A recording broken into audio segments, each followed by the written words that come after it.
Let's be honest. Our relationship with alcohol is, well, it's complicated, right? It shows up for our best days and our absolute worst. So, in this explainer, we're going to get real about it. We'll look at some personal stories and dig into the hard science to really get to the bottom of the truth about drinking. And that brings us to the big question, the one that kind of hangs over everything. How did we get here? How did a substance that scientists have identified as the most harmful overall to society become the one we automatically reach for to celebrate, well, everything? It's a massive contradiction, and we're going to unpack it. And this quote, wow, it just gets right to the heart of it, doesn't it? So many people pick up a drink looking for something, to be happier, more confident, less stressed. But so often, that search ends up in the exact opposite place. That morning after moment of clarity. I'm still not happy. That can be a really tough pill to swallow. To really understand that feeling, you gotta look at the world around us. Because let's face it, at most social events, alcohol isn't just there as an option. It's the default setting. It's basically the poison we've all quietly agreed to call a party. People call it the social glue, you know? From drinks after work with colleagues to awkward first dates, we're sold this idea that it's the magic ingredient that makes everything run a little smoother. It's so constant, so ever-present, that most of the time we don't even see it anymore. It's just there. And I mean, just look at this list. It really shows you how deep it goes. We're popping champagne at baby showers to celebrate a new life, and we're raising a glass at funerals to mourn a life that's ended. It is literally woven into the entire fabric of our lives, from the cradle to the grave. Okay, now this right here is super important because it just blows up a myth that does so much damage. We're kind of programmed to think in black and white. You're either a happy-go-lucky social drinker or you're a rock-bottom alcoholic. But that's not how it works at all.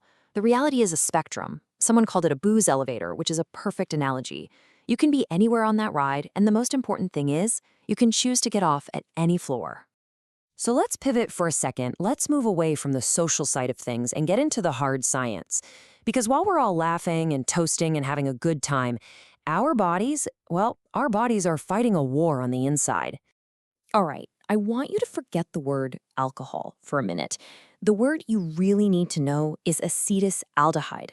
This stuff is a toxic compound. It's a known class 1 carcinogen. You know what else is in that category? Tobacco smoke. This is the actual poison doing the damage inside you. So here's what happens, in a nutshell. You drink ethanol, which is already toxic. Your liver then goes to work and turns it into that stuff we just talked about, acetaldehyde, which is even more toxic. Your body then basically panics and has to work like crazy to turn that poison into something harmless.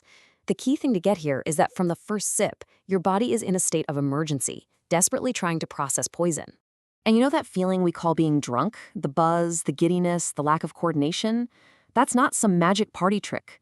It's your body's systems being disrupted by that poison. Your brain is literally being poisoned, and that's what you're feeling. And the scale of this whole thing is just staggering. More than 3 million people will die this year alone from causes directly related to alcohol. Think about that. It makes it one of the absolute deadliest risk factors on the entire planet. And these risks aren't just for people who drink heavily. Take a look at these numbers for women and breast cancer. Just 6 drinks a week, that's less than 1 a day, jacks up the risk by 40%. Get to 10 drinks a week, which a lot of people would call pretty moderate drinking, and that risk shoots up to 70%. The danger literally goes up with every single drink. So when you think about the social pressure on one side and the scary biological facts on the other, what does it actually take for someone to stop? Well, it often comes down to one single, powerful moment. A moment of clarity where the pain of staying the same finally becomes too much to bear. And this quote just captures it perfectly. It's a booze elevator again, but this is the moment it hits the basement. And it's not about being weak or not having enough willpower. It's about reaching your own personal breaking point. That line where you just can't take the pain anymore. And it all comes down to this mental equation. For a really long time, the fear of change is bigger than the pain you're actually in. You know, the fear of being boring or losing your friends or having to face life without your usual crutch. But then, one day, the scale just tips. The pain of what you're doing right now becomes so huge, it finally outweighs the fear of what might happen next. And you have to really understand the gravity of that moment. That feeling of being totally powerless over a substance, of trying to quit and failing over and over again. It's just incredibly demoralizing. It's a deep, painful struggle that so many people go through in complete silence. But what happens after that decision is finally made? What does life actually look like on the other side? Because this is where the whole story flips, from being about loss to being about what you can gain. Okay, let's just tackle the biggest fear head on. The giant myth that if you quit drinking, your life is basically over, that you'll become this boring person who never has any fun and just sits at home every night. It is, without a doubt, the number one thing that holds people back. But the reality? It's the complete opposite. You see, the substitute for addiction isn't boredom, it's adventure. It's about finding something bigger, something better, something more exciting to fill your life with. Something that makes you actually want to jump out of bed in the morning, totally clear-headed and ready to go. And the gains? They're huge. You're not just stopping something that's bad for you, you're starting to do all these amazing things for you. I mean, studies show you actually live longer, your arteries can start to clear up, you lose weight, you have way more energy.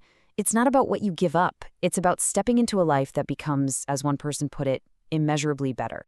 So, we're going to leave you with this question. It completely reframes the whole conversation. It stops being about what you might lose, and it becomes about everything you have to gain.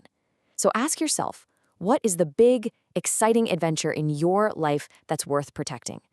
What's worth waking up for every day? What's worth not screwing up?